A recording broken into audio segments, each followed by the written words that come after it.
Poor Jimmy. True, it was a terrible night for women, children, and for the hundreds of thousands of hard-working immigrants who cut his lawn. It was a terrible night for women, for children, for the hundreds of thousands of hardworking immigrants who make this country go, for healthcare, for our climate, for science, for journalism, for justice, for free speech. It was a terrible night for poor people, for the middle class, for seniors who rely on Social Security, for our allies in Ukraine. Kimmel's a loser. I do Jimmy Kimmel. I did him a lot. Yeah. And he'd be standing on the sidewalk. Oh, sir, may I bring you in? He'd bring me in every time. The whole show is talking bad about Trump. He called us doofuses when we had you on. It's a group of doofuses in flat-brimmed hats. Guess what? We Ask him how many. what he did. Ask him. Yeah, you do bigger. Yeah, you do. He shows. Jimmy Kimmel just got hit with a massive $500 million lawsuit from Donald Trump, and Greg Gutfeld isn't letting it slide. He turned the whole situation into one of his sharpest takedowns yet. On air, Gutfeld tore into Kimmel's usual smug routine, cracking jokes that were as ruthless as they were hilarious. This wasn't just another jab. It felt like a full-on reality check. If anyone thought Kimmel was safe from real criticism, Gutfeld just proved otherwise. Incredibly brave to take this stance after you've made $300, $400 million not being woke, right? Loving Donald Trump, exploiting the mentally ill, wearing blackface. Look at the crop of woke comics, whether it's Stern or Jimmy Kimmel, his BFF, Sarah Silverman, Joy Behar, Michael Ian Black. What do they all have in common? They wore blackface. And then Academy Awards, I said how he's the worst host in the history of the Academy Awards. And this stupid guy goes up, and just before the Best Picture of the Year, the show is almost over. They're waiting for the Best Picture of the Year. He gets up and he says, and his wife said, please don't do it. Please, darling, don't go out. His manager said, don't do it. I have to do it. He goes out and reads my truth to the entire audience right before the best prime time, the Best Picture. And it said basically, he is the worst host of the history. He reads the whole thing.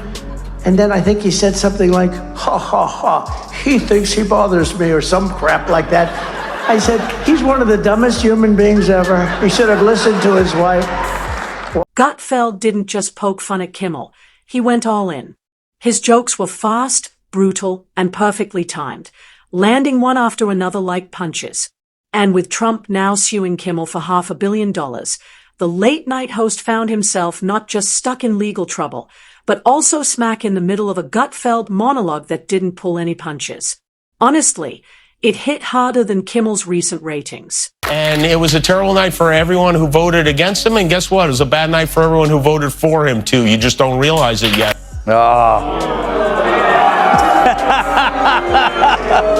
You know what? If I ever cry on TV, it'll be because Maroon 5 put out a new song. The show kicked off with serious energy. Gutfeld walked in with that look, the kind that says he knows he's about to have some fun. The big headline, Kimmel facing a $500 million lawsuit. And Gutfeld didn't waste a second. With the crowd behind him, he lit into the story with the kind of grin you get when the class clown finally gets called out. The irony, too good to ignore. Just got a review, and has there ever been a worse host than Jimmy Kimmel at the Oscars? His opening was that of a less than average person trying too hard to be something which he is not and never can be. Get rid of Kimmel and perhaps replace him with another washed up but cheap ABC talent, George Slopanopoulos. In this story, Jimmy Kimmel plays the class clown, and the judge? That's the principal handing out a $500 million bill. You could hear the excitement in Gutfeld's voice as he dove into the moment. He painted Kimmel as someone who's been pretending to be a therapist, a preacher, and a comedian, all rolled into one, without really nailing any of them. The killer phrase was at the end when Kimmel said, you just don't realize it. Because you see, he's smarter than you, and he needs you to know that. And his ego can't bear that there's someone out there more famous and more influential than him. I got news for you, Kimmel. The last time you mattered, Bruce Jenner still had a penis. Gutfeld didn't hold back. He went after Kimmel's whole act, calling out the late-night host for hiding behind cue cards written by interns who probably get their news from TikTok. He tore into what Kimmel has become, Once a decent comic, now more like a bitter mouthpiece for self-righteous Hollywood. And with Trump's $500 million lawsuit now in the mix, Kimmel's image as the voice of reason in comedy suddenly looks as flimsy as a paper straw in a storm. Jimmy's career peaked with busty girls on trampolines. Now the only boob we see is him. He once co-hosted The Man Show. Now he's sobbing like he just watched Steel Magnolias 3 days into his menstrual cycle. Here's another morose multimillionaire. Gutfeld tore down the whole act. He pointed out how Kimmel went from being the class clown to acting like judge, jury, and executioner, only to get hit with a lawsuit by the very person he's spent years mocking. And that's when Gutfeld really leaned into the irony. He found it hilarious that the guy who constantly scolds others about misinformation and abuse of power was now the one in hot water. It was like watching someone finally get sprayed with their own water bottle. The joke finally turned back on the comedian.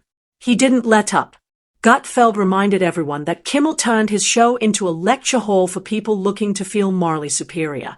But now, that truth teller was in a real courtroom, learning the hard way that even comedy can have consequences. Gutfeld joked that for years, Kimmel's fans treated him like he was storming the beaches of Normandy, only armed with cue cards. And now their hero was stuck trying to explain why using jokes as weapons might come with some legal fallout. I wonder who he thinks the people at fault are. The people at fault are Chuck Schumer, Nancy Pelosi, Jill Biden, Joe Biden, Kamala Harris, every elected member of Congress. The Democratic Party let that disaster happen. That is not a media failure. That is a Democratic Party failure. And only right-wing manufactured outrage who claims the media and the Democratic Party work as one have fused it into this. Oh, I have a few names to add. CNN, MSNBC, CBS, the town crier. Gutfeld also took aim at Kimmel's audience. Not the folks looking for a laugh, but the ones who clap at anything anti-Trump like it's a standing ovation.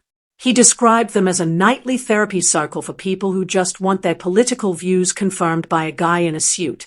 And with the lawsuit now looming, that same crowd was nervously checking their phones, worried that their favorite late-night comfort zone might be collapsing. Then Gutfeld dug even deeper, bringing up Kimmel's past, especially his time on The Man Show. He reminded viewers that the same guy now preaching about morality used to host bikini contests on national TV. The contrast was impossible to ignore, and in classic Gutfeld style, he imagined the panic behind the scenes. Kimmel, flipping through legal papers, trying to get a lawyer on the phone while eating quinoa, wondering if sarcasm could be used as a legal defense, or if crying on camera might help his case. It was comedy aimed right at the heart of Kimmel's public image. Rex, because they believe the media. And yet, we're fine, because we weren't brainwashed. We know the media's job is to lie, to create anxiety out of proportion to the actual threat, or no threat at all. Journalists really only need to give you one tip to manage stress, and that's stop paying attention to journalists. The audience couldn't stop laughing. Watching a self-righteous celebrity stumble never gets old, and Gutfeld knew exactly how to make it land.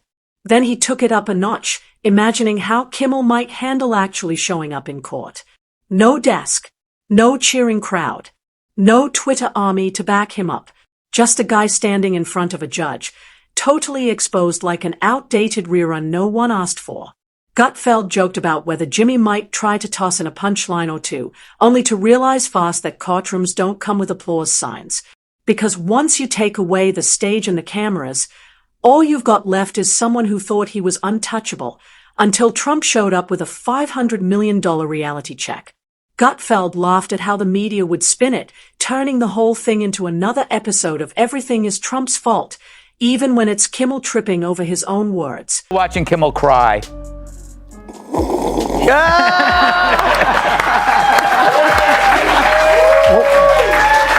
One of his tears fell out. Hold on.